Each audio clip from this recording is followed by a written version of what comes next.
always been. So allow us, Lord, your children, Father, to sing our hearts out to you, Father. For you are most worthy. And I pray, God, I pray our worship reach your ears, reach your throne, Lord. And that may you be pleased. You are worthy of all, Jesus, and we love you. We worship you alone, God. We worship you alone.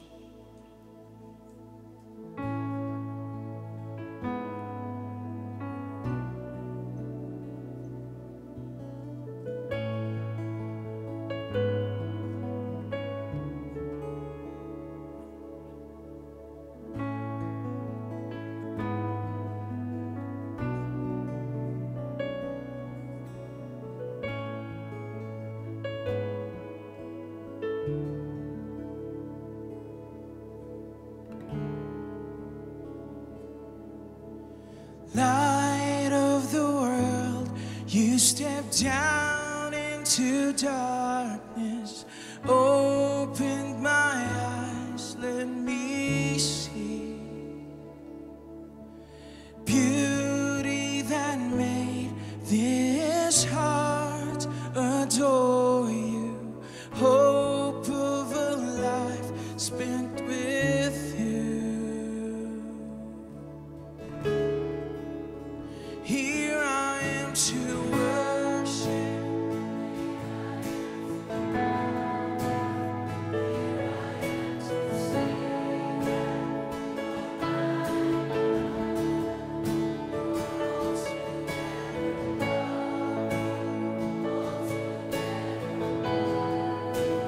Altogether wonderful to me.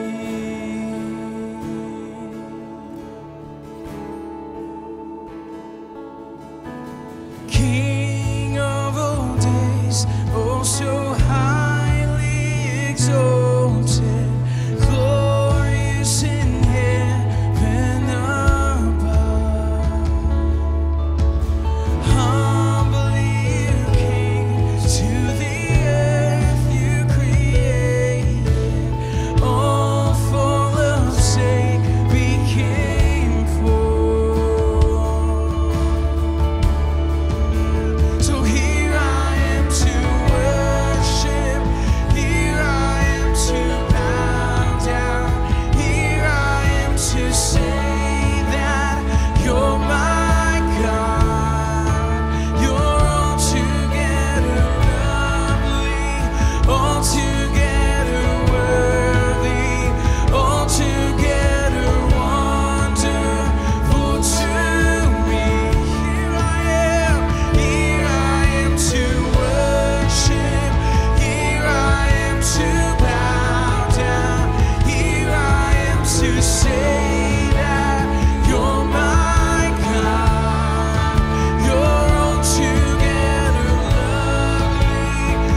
From the moment that I wake up until I lay my head, I will sing of the goodness of God.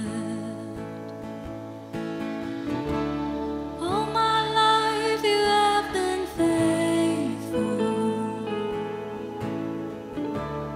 All my life you have been so good. With every breath that I am able, oh, I will sing of the goodness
O Diyos, aming Ama, salamat po.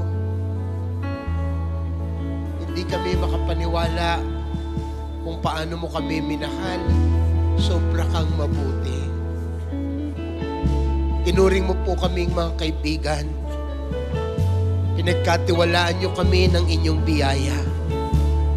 Salamat po sa inyong sukdulang biyaya.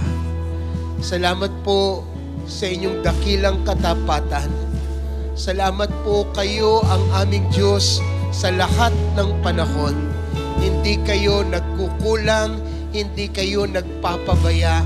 Noon, ngayon at magpakailanman, mananatili kang tapat sa mga taong nagtitiwala sa inyo. Kaya dalangin po namin ngayong umaga, katagpuin niyo po ang bawat isa sa amin. Hagkan niyo po kami, yakapin niyo po kami, at ibulong mo, O Diyos, na sa iyong tamang panahon, gagawin mo mabuti ang lahat ng bagay. Pinagpapala ka namin, dinadakila ka namin, karapat-dapat ka po ng lahat ng aming pagsamba, dahil kayo lamang ang tunay na Diyos, kayo lamang ang nag-iisang banal na Diyos. Wala kang katulad, O Diyos. Iniluluklok ka po namin sa pinakamataas na trono ng aming pagsamba.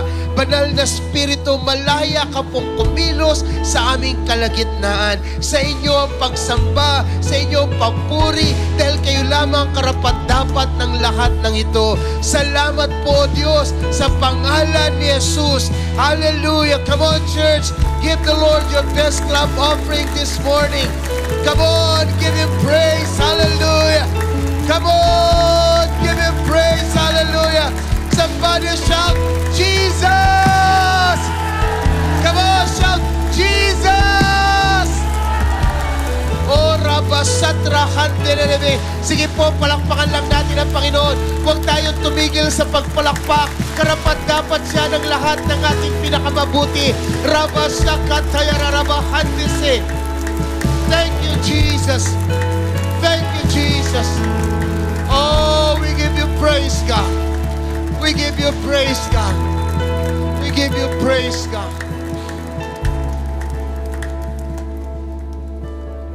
At sa lahat po ng ito, O Diyos, walang ibang maitaas kundi kayo lamang.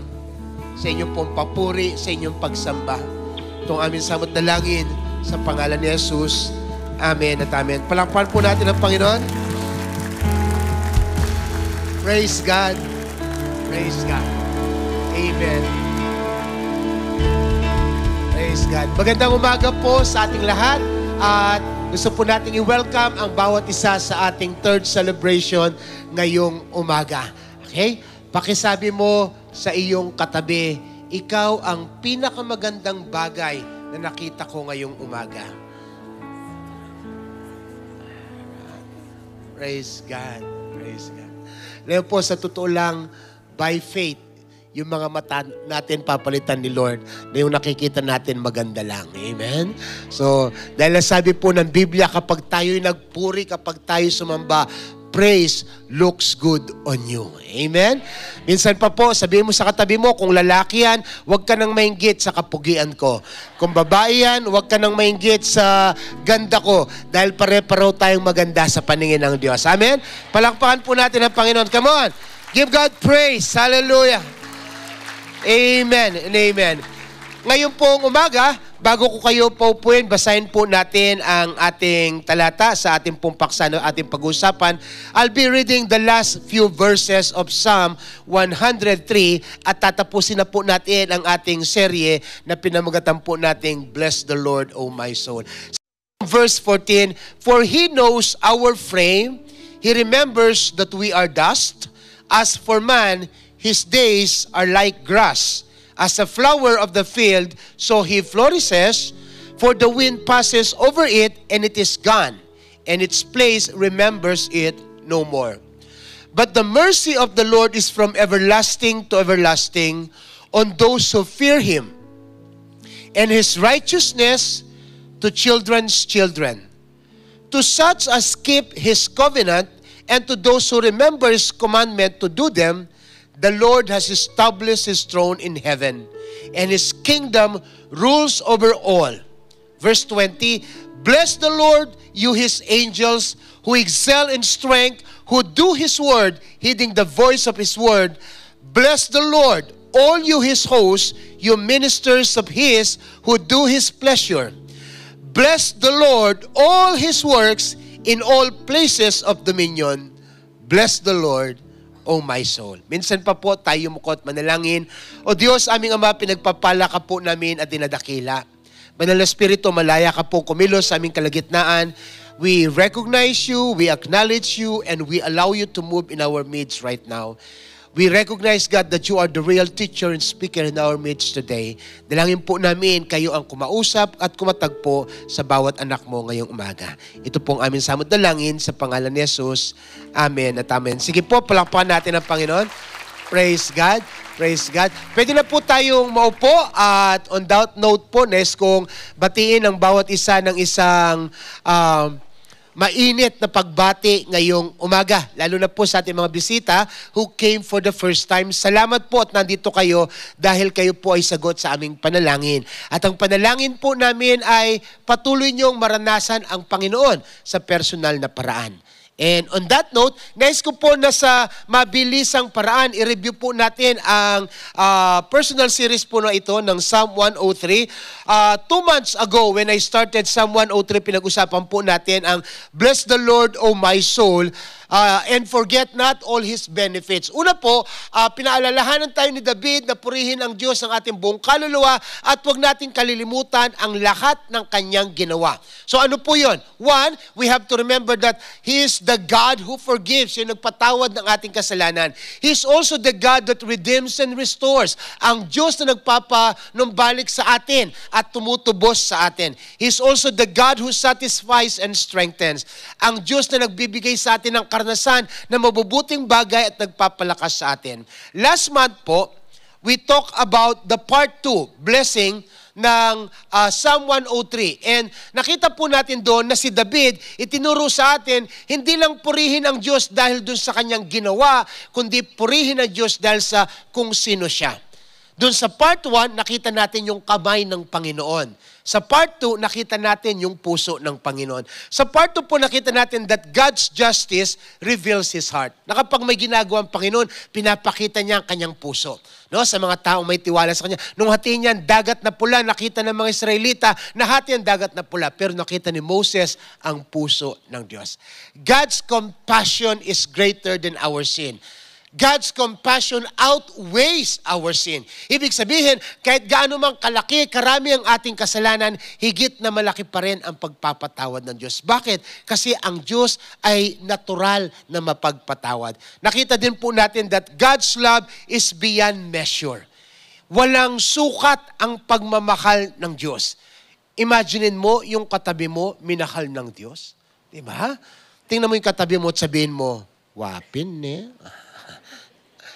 Dahil sa totoo lang po, marapat purihin ang Diyos not only for what He has done, but also for who He is. This time po, sa last part, makikita natin na si David, nag-shift siya from personal to cosmic.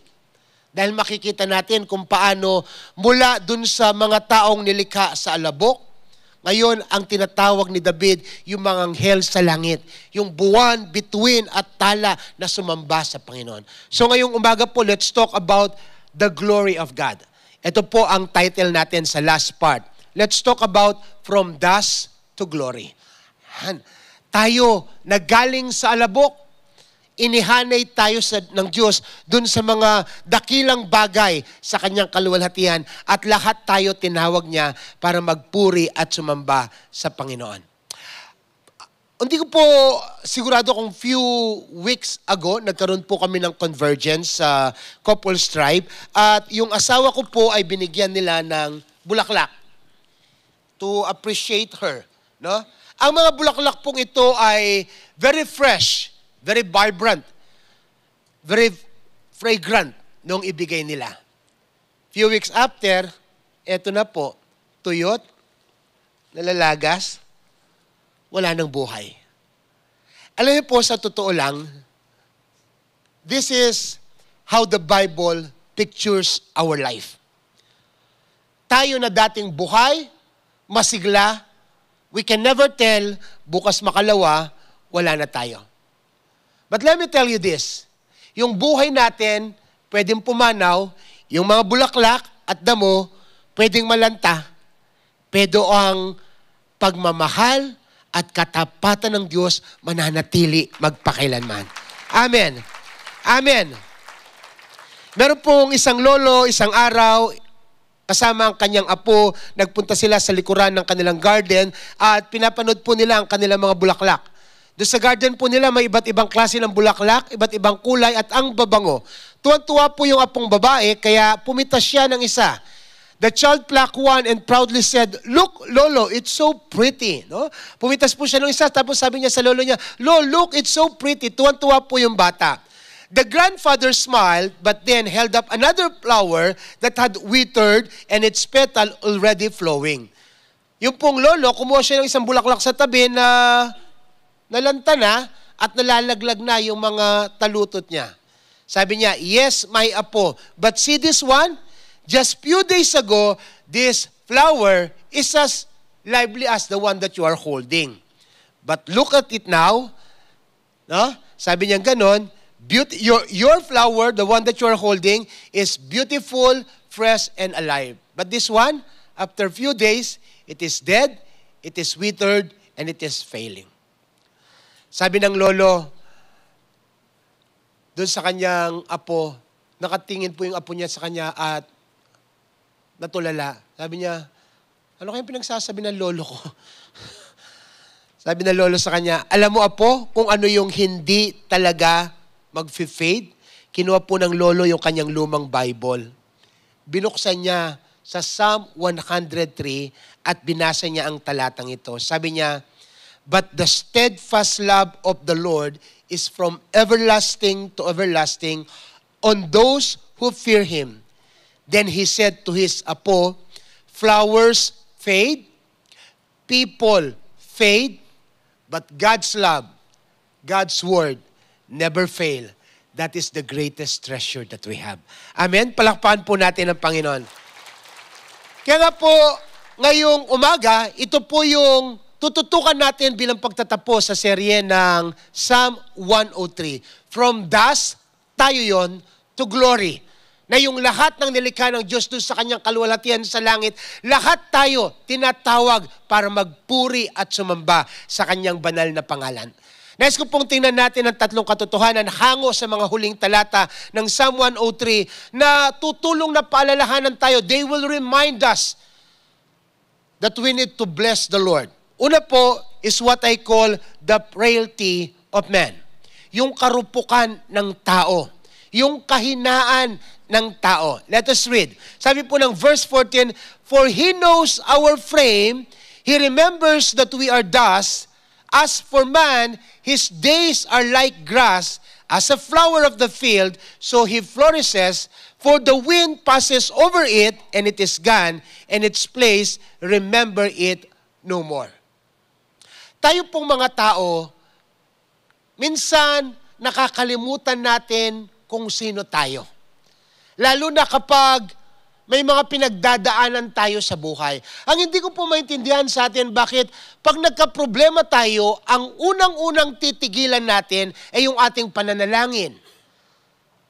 Ang unang-unang titigilan natin yung ating pagsamba. Ang tanong, ano bang ginawa ng Lord? Bakit siyang inuuna mo? Kapag may pinagdadaanan ka, kapag may issue ka sa buhay, ang unang-unang titigilan mo yung paglilingkod sa Panginoon. Hindi na po muna ako maglilingkod, hindi na po muna ako mag-attend, marami pa akong isyong aayusin. Teka lang, ano bang ginawa ni Lord sa'yo? Bakit siyang inuuna mong iwanan? We sometimes felt like we are entitled. Pakiramdam po natin na sa atin umiikot ang mundo. Sa totoo lang po, ano bang ginawa ng Diyos laban sa atin? Probably because we are looking at it on the wrong perspective. Palitan po natin yung lente. Tingnan natin yung sitwasyon sa ibang pananaw. tingnan po natin yung sarili natin sa lente ng Diyos. Sabi po ng Biblia, ang tao ay nilikha mula sa alabok. Yun tayo. When we realize how frail we are, how short our life is, how unworthy we are, then we get to know kung saan tayo dapat lumugar. Ang sabi po ni Haring David, nung ma-realize niya to, sabi niya sa verse 14, alam mo, Panginoon, kung paano ako nahubog, you know my frame. You remember I am from the dust. Makinig ko kayo sa akin. Ang revelation ko dito, hindi ko ito nabanggit kaninang first at second. Oy, mapalad kayo. May special revelation kayo. Sa inyo ko lang ito sasabihin, promise. Kasi po hindi ko ito na-realize ng first at second. Ang sabi po dito, He knows our frame. He remembers that we are dust. Alam po ng Diyos kung hanggang saan lang tayo. Alam niya, nagawa tayo sa alabok. You are not the man of steel. Hindi eh. Pakinggan mo ko, kahit yung man of steel, kinakalawang. Diba? Pero sabi po niyan, inasmuch as this is the way God perceive us, we are made from the dust. He knew our framework. Pero dahil alam ng Diyos na gawa tayo sa alabok, hindi niya tayo bibigyan ng bagay na hindi natin kakayanin. Come on! Come on! Kapag binigay ng Diyos, kapag pinadaan ng Diyos, alam niya, kaya mo. At kung hindi mo kakayanin, itatawid ka niya, bubuhatin ka niya hanggang sa matapos ang pinagdadaanan mo. Come on!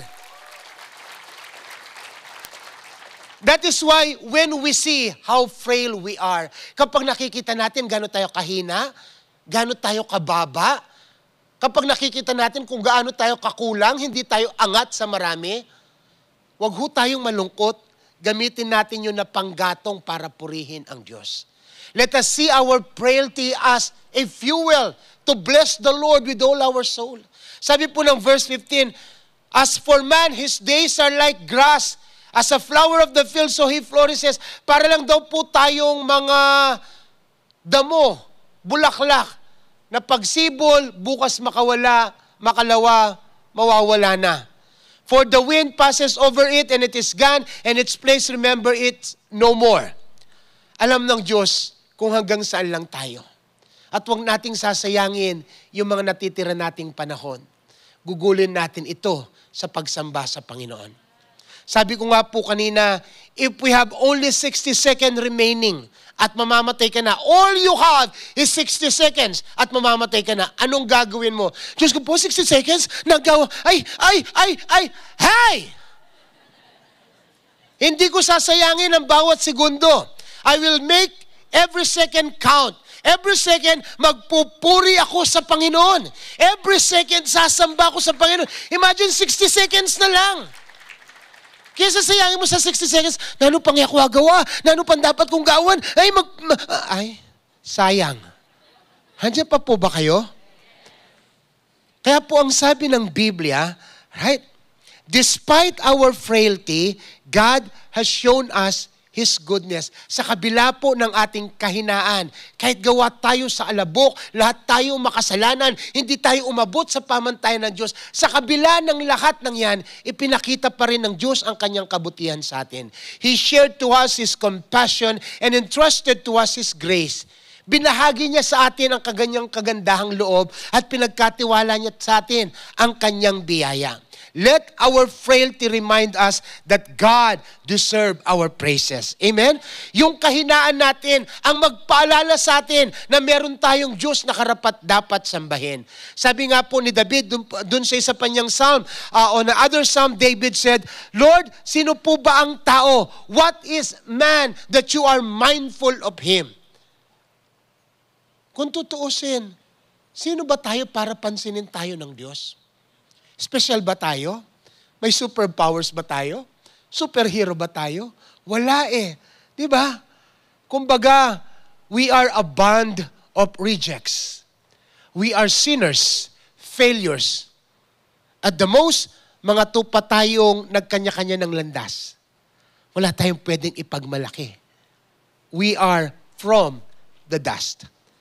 Pero bakit gayon na lang ang pagmamalasakit ng Diyos sa atin? Basahin po natin, Psalm 8, verse 3 and 9.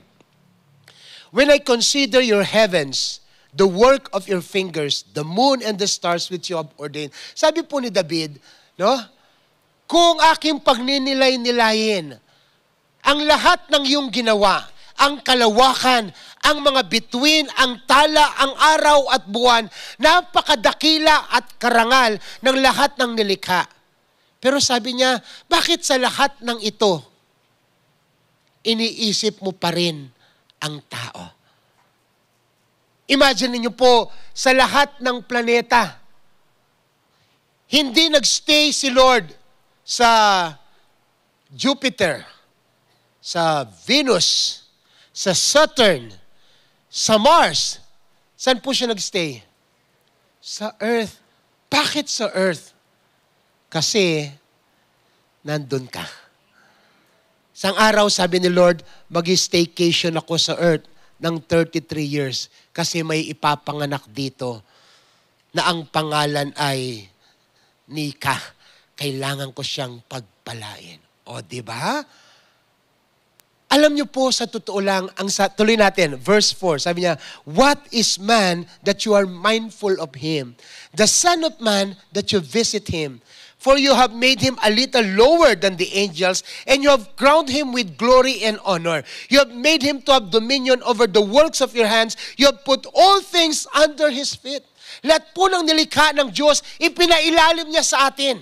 Ang lahat po ng nasa kalawakan, ang lahat po ng nasa kalaliman, ang lahat ng nasa parang, all that God has created, He put them under our dominion. Sabi po ng verse 7, all ships and oxen, even the beasts of the field, the birds of the air, and the fish of the sea that passes through the paths of the seas, lahat pong yan, pinamahala sa atin ng Diyos. Tanong, anong ginawa natin? Kinain natin. Sabi ng Lord, pamahalaan, ginawa ho natin, pinagpiyasan natin. Lahat sinubukan natin kainin. Sabi po ng verse 9, O Lord, our Lord, how excellent is your name. Bakit? Kasi sa lahat ng nilikha ng Diyos, mula sa lupa, sa kalawakan, hanggang dyan, pupurihin ang pangalan ng Diyos. Amen. Palakpakan po natin ang Panginoon. Sabi po ng Genesis chapter 2, verse 7, and the Lord God formed man of the dust of the ground. So tayo po nilikha mula sa alabok. Breathed his nostril the breath of life, and man became a living being. No? Yung hininga ng Diyos ang nagpaging buhay sa atin. Job 14, verses 1 and 2. Man born of woman is of few days and full of trouble. Ang mga tao po, lahat ng tao na ipinanganak ng babae, kakambal niyan, problema. Wala naman pong pinanganak ng lalaki dito, di ba? So, wala pa namang nanganganak ng lalaki. Okay? So, tayo daw po, ang ibig lang sabihin, pagkapanganak natin, kakambal na tayo ng problema. Minsan nga, hindi pa pinapanganak, problema na. Mas mahirap yun. Pero sabi po dito, okay, man born of woman is of few days and full of trouble. He springs up like a flower and then withers. Tutubo, mamumukadkad, pagkatapos nun, malalanta at wala na. Ito pong version ni James. James 4, verse 14. Life is a vapor, here for a little while, then vanishes. Sabi po ni Pastor, parang fog. Nakakita na ho kayo ng fog? Meron pong hindi pa nakita ng fog? Sabi po, para tayong fog. Nandyan tayo ngayon, bukas wala na. Yung hindi po nakakita ng fog, tingnan niyo po ako. Ito pa. Oh. Nakita niyo po yung fog? Nakita niyo?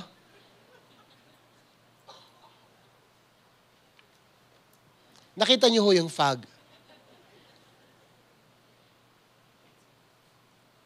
Ulitin ko, no? Kalyan da ko rin, kenina ako mo. Baka din da ko kalyan. Ito ho yung fog. Tingnan nyo ho.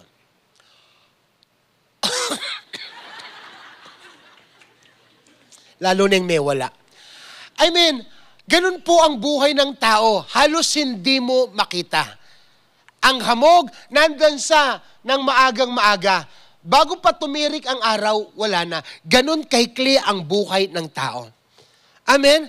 Kaya nga ho, the more that we realize how frail we are, sabi nga po ni Pastor Ru, the brevity or the shortness of our life, habang napag-uunawa natin na maikli lang ang buhay natin, mas lalo tayo dapat sumamba sa Panginoon.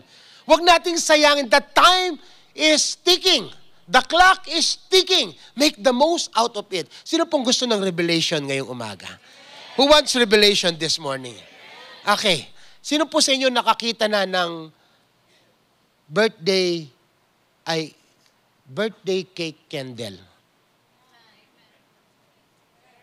Naitanong nyo na po bakit may kandila ang cake? Have you ever wondered why there's always candle on the top of the cake? Bakit ho? Di ba sa wedding cake, wala namang kandila? Di ba? Sa congratulation cake, wala namang kandila. Di ba? Bakit yung birthday cake magkandila? Ha? Di po ba kapag sinindihan na yung kandila, Happy birthday to you. Tapos anong gagawin? Blow. Patay na. Ang ibig sabihin po nito, yung kandila doon ay lumalarawan sa buhay natin. Na sa isang iglap, kahit yung pinakamahinang ihip ng hangin, pwedeng pumatay doon sa kandila. That's how fragile, that's how short our life is. Kaya nga ho ang mensahe ng kandila doon sa cake. I-enjoy mo yung cake mo dahil ganyan lang kaikli yung buhay mo. Amen? Kaya kapag may cake ka, magpasalamat ka na. Hindi yung, hey, o ba't ini? Ot ubi ya? Kaya nang buring ubi eh.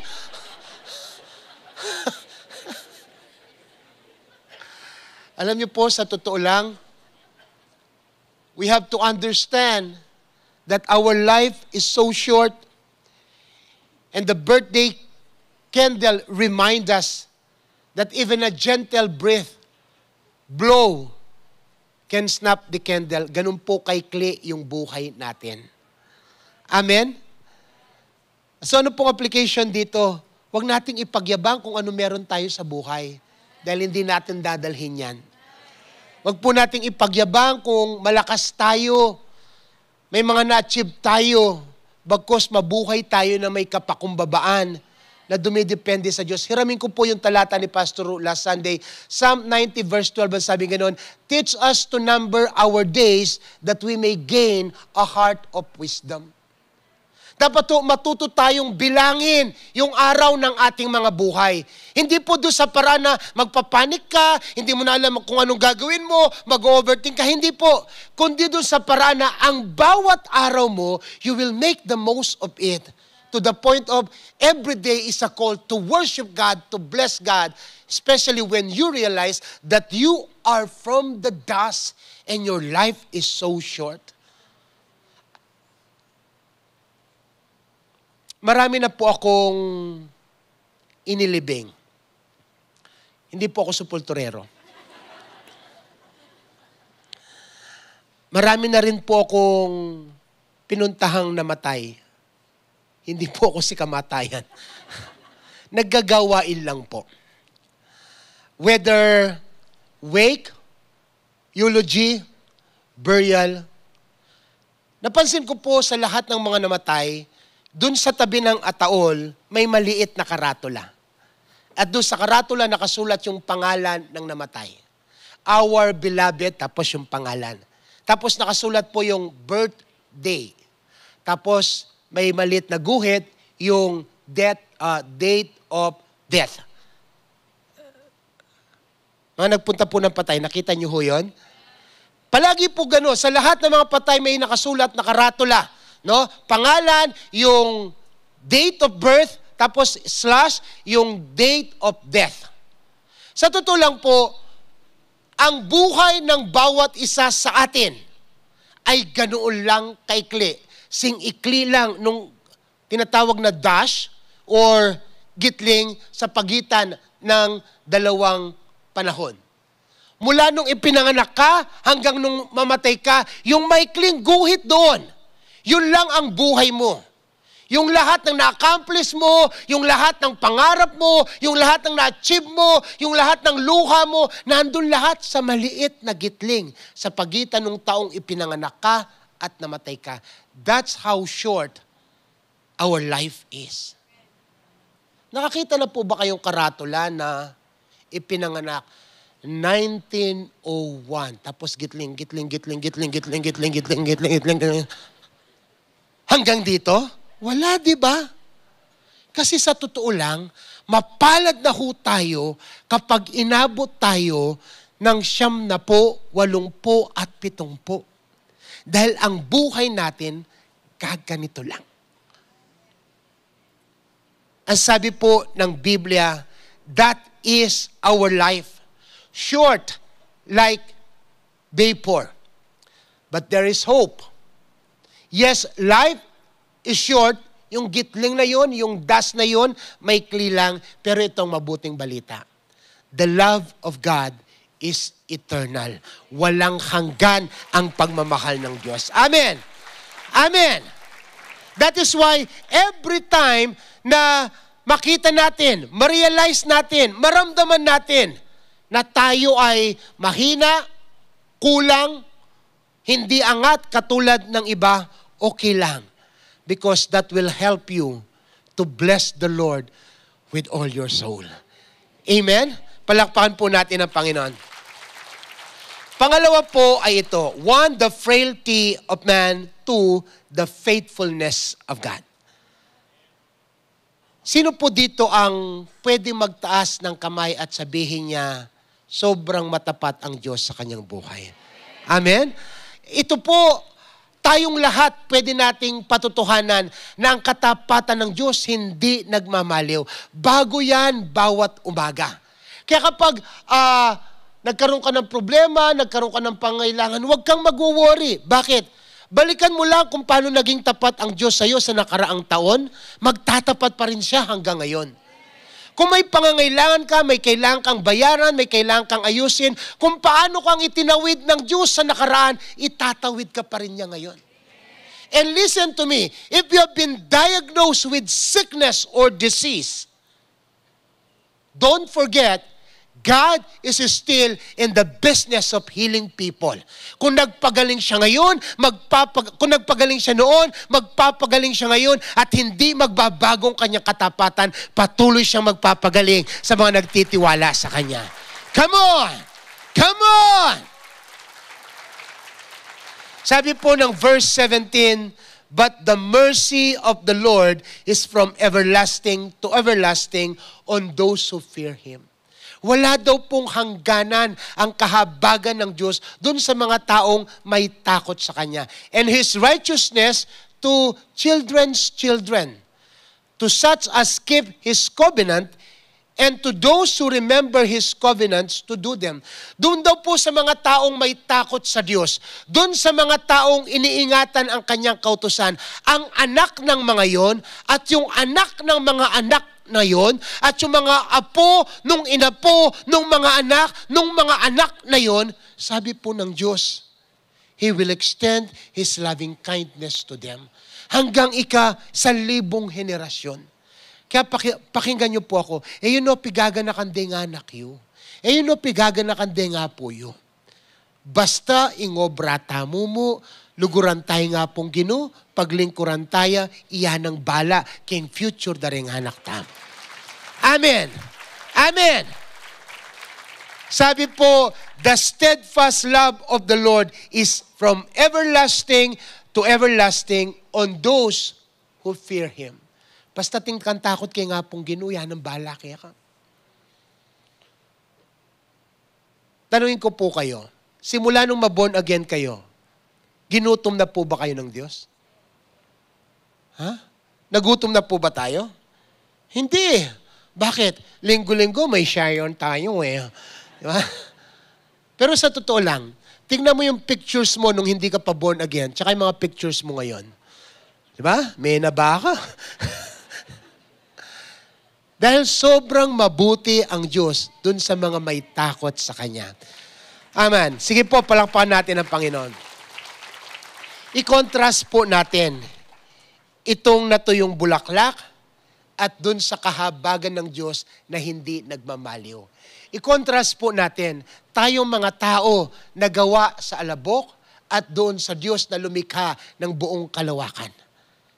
Tayo po, gaganito lang. When we realize the brevity of our life in contrast to eternity, gaganito lang tayo. Pero ang nakakatuwa, yung katapatan ng Diyos, kahit gaganito tayo, binigyan niya tayo ng pansin at pinagpapala niya tayo.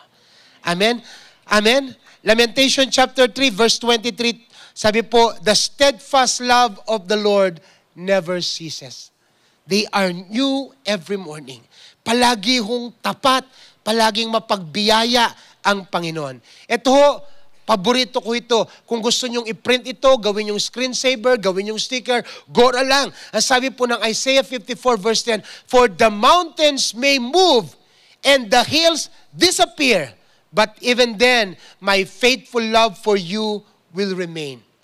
My covenant of blessing will never be broken, says the Lord who has mercy on you. Ganda ho, no? Kinikilig ako pag binabasa ko ito. Ang sabi ng Diyos sa atin, mawala man ang mga bundok, mapatag man ang mga burol, yung pangako ng Diyos na pagpapalain ka, hindi yun masisira. Sinong nagsabi niyan? Ang sabi ng Diyos na nagmamahal sa iyo. Tanong, sino ba tayo? Deserve ba natin ito? We are created from the dust. There's nothing special about us. And yet, because God is ultimately good, pinaranas niya sa atin ang kanyang kahabagan, ang kanyang grasya, at ang kanyang pagmamahal. Dagdag po natin, Deuteronomy 7 verse 9, God keeps covenant and steadfast love to 1,000 generation. Ito pala yung sinasabi ko kanina. Kapag may takot tayo sa Diyos, hanggang sa libong salilahin natin pagpapalain ng Panginoon. Ang tawag po dyan, generational blessing. Kung pinagpala ka ng Diyos, ang anak mo, ang apo mo, ang anak ng apo mo, na inapo ng anak mo, hanggang doon pagpapalain ng Diyos. Hindi ko po inimbento yan. Yan ang sabi ng Biblia.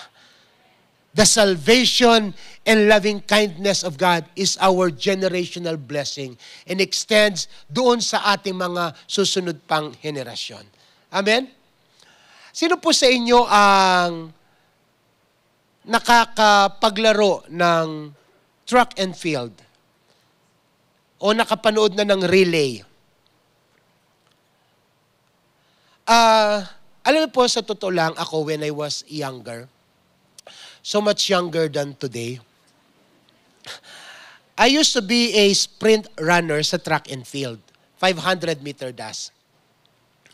And most of the sprint run po na sinalihan ko, I won.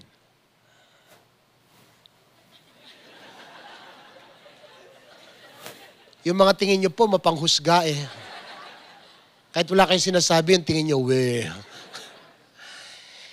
Yung pong sprint run namin, ang tawag po doon ay relay race. 5 po kami, ang sinasalihan po namin ay 500-meter dash. So, ibig sabihin, tigwa 100-meter po kami. Pagputok ng baril, pshh! Tapos, pagdating mo doon sa susunod na player, ipapasa mo yung baton. Okay? Ang tawag po doon ay relay race. Every runner passes the baton.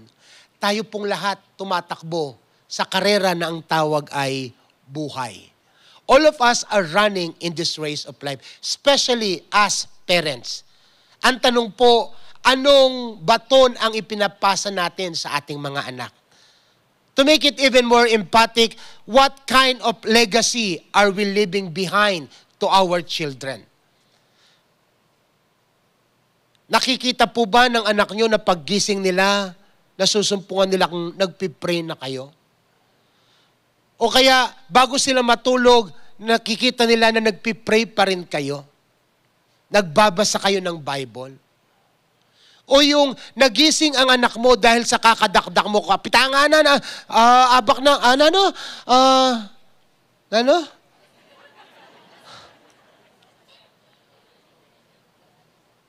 Matas na yung Aldo. Matas na yung araw, natutulog ka pa. May gising yarugoy nga naking pamanyermon mo.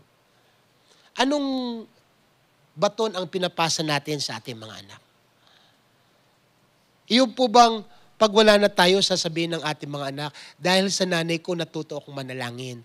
Dahil sa tatay ko natuto akong magtiwala sa Diyos.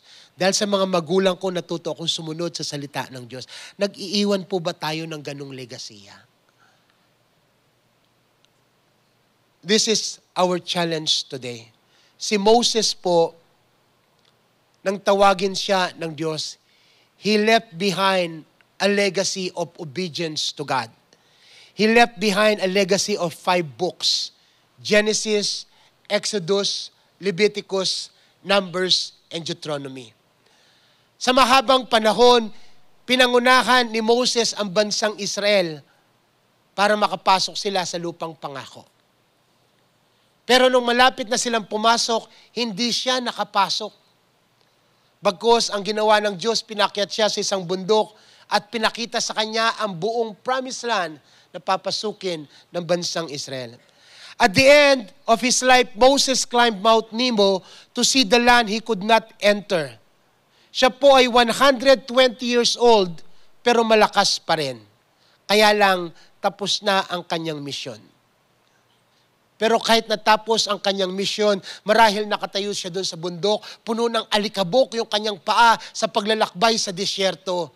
Gayon pa man, nakapag-iwan siya ng legacy. Naipasa niya yung baton ng pagsunod at pagsamba sa Panginoon. Pagkatapos niya, naipasa yung katapatan ng Diyos sa mga salinlahi mula kay Abraham, kay Isaac, kay Jacob, at ngayon sa Israel. Idagdag ho natin ang Pilipinas at bawat Pilipino. Si Moses, nag-iwan ng legacy. Tayo po ang tanong, anong legasiya ang iniiwan natin? Ang Psalm 103 po, yan ang panawagan sa atin. Mula dun sa personal call, bless the Lord, O my soul. Hanggang dun sa, all you angels in the heavens, bless the Lord. From dust to glory, we are called to bless the Lord. Amen? So every time we see the frailty of man and experience the faithfulness of God, that is a call to bless the Lord. And lastly po, ito, pangatlo, sa mga huling 4 na talata, nais kong maintindihan natin that God is sovereign. God is the King of kings and the Lord of lords, and He rule over every nation. Kaya ho, kahit ano man mangyari sa paligid natin, hindi tayo matatakot. Bakit? Kontrolado ng Diyos ang lahat ng bagay. Let us read verse 19. The Lord has established His throne in heaven, and His kingdom rules over all. Bless the Lord, you His angels, who excel in strength, who do His word, heeding the voice of His word. Bless the Lord, all you His hosts, you ministers of His who do His pleasure. Bless the Lord, all His works in all places of dominion. Bless the Lord, O my soul. Alam niyo po, isa sa pinakamagandang dahilan para purihin ang Diyos ay yung katotohanang nakaluklok pa rin ang Diyos sa kanyang trono. Kahit anong mangyari sa ating paligid, katulad ngayon, kabi-kabila ang mga nakaambang welga rally. Hindi natin alam kung anong pwede mangyari sa araw ng bukas. pero makapagpupuri pa rin tayo. Bakit? Ang Diyos, nakaluklok pa rin siya sa kanyang trono. Kontrolado pa rin niya ang lahat na mangyayari sa ating bahay, buhay at bansa. Amen? Idagdag po natin ang sinasabi ng Isaiah 66 verse 1. Heaven is my throne, the earth is my footstool. Imagine niyo po, ganun kalaki ang ating Diyos. Ganun kalawak ang kanyang soberenya upang kontrolin ang lahat ng pangyayari sa mundo. Imagine, ang trono ng Diyos nasa langit. Yung tungtungan ng kanyang paa nandito sa lupa. Imagine niyo ho, nakatungtong ang paa ng Diyos sa langit. Iya ka man nalakbag niya. Kahit ano po ang gawin ng mga taong tila baga makapangyarihan dito sa earth.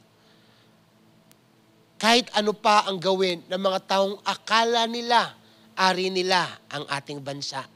Makinig ko kayo sa akin. Kung tutuusin, kayang-kaya ng Diyos na tirisin ang lahat ng ito. All the more, kapag ang Diyos nagalit at pumadyak,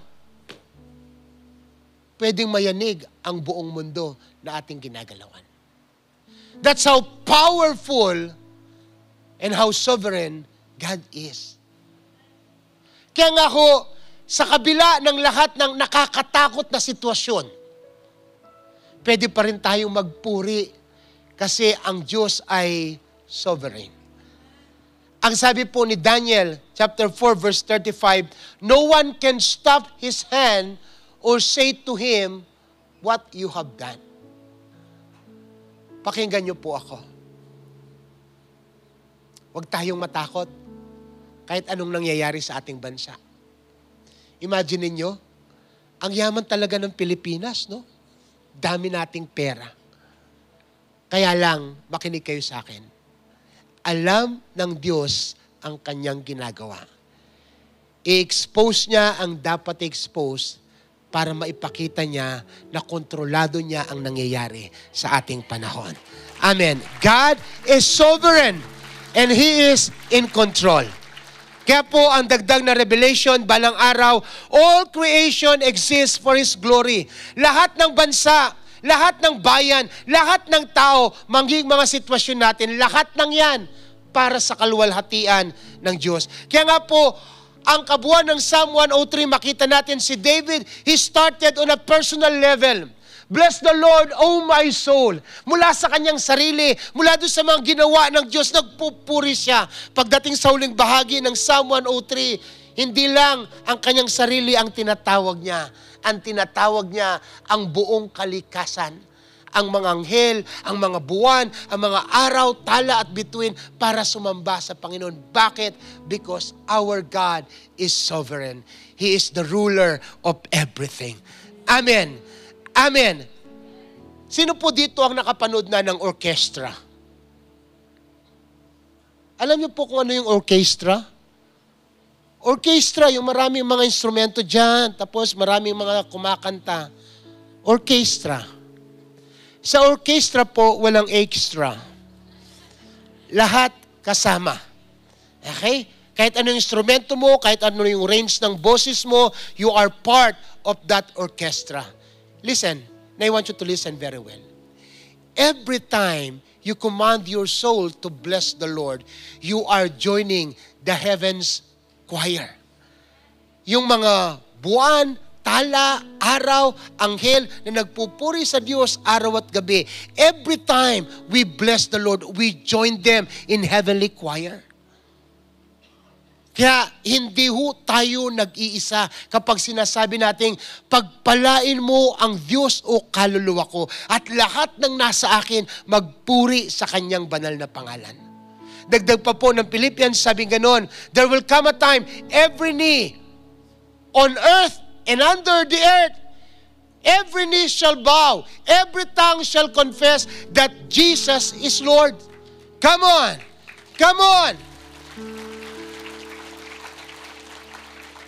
Kaya po, sa totoo lang, wala tayong dapat ikatakot. Dahil sovereign ang Diyos. Kontrolado niya ang lahat ng bagay. Sige po, tayong lahat ay tumayo. gumawa po tayo ng isang prophetic gesture. Sabayan natin ang buong kalawakan. Hindi lang ang alikabok at mga anghel ang magpupuri. Tayo man magpupuri. Sabi ko nga, if frail dust can praise, if angels and creation praise, then let my soul not be silent. Kung yung araw, buwan, bituin, tala, planeta, anghel, lahat nagpupuri sa Diyos, mananahimik ba tayo? Hindi. Sasabay tayo. Kasama ng salmista, sisigaw tayo ng, bless the Lord, O my soul. At the count of 3 po, sisigaw tayo. With all our heart, 3 beses, isisigaw natin ng, bless the Lord, O my soul. Are you ready? Are you ready? Come on, raise your hands. 1, 2, 3. Bless the Lord, O my soul. Bless the Lord, O my soul. Bless the Lord, O my soul. Come on, give God praise. Come on, give Him praise. Let your soul bless the Lord. Command your heart and soul to bless the Lord. Oh, we bless you, God. Here I am to bow down. Here I am to say that you're my God.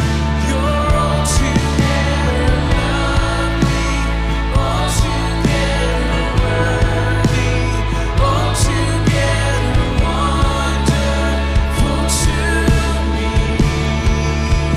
Here I am to worship. Here I am to bow down. Here I am to say that you're my God. You're altogether lovely, altogether worthy, altogether wonderful to me. Here I am to worship. Here I am to worship. Here I am to bow down. Here I am to say that you're my God. You're altogether lovely, altogether worthy, altogether wonderful to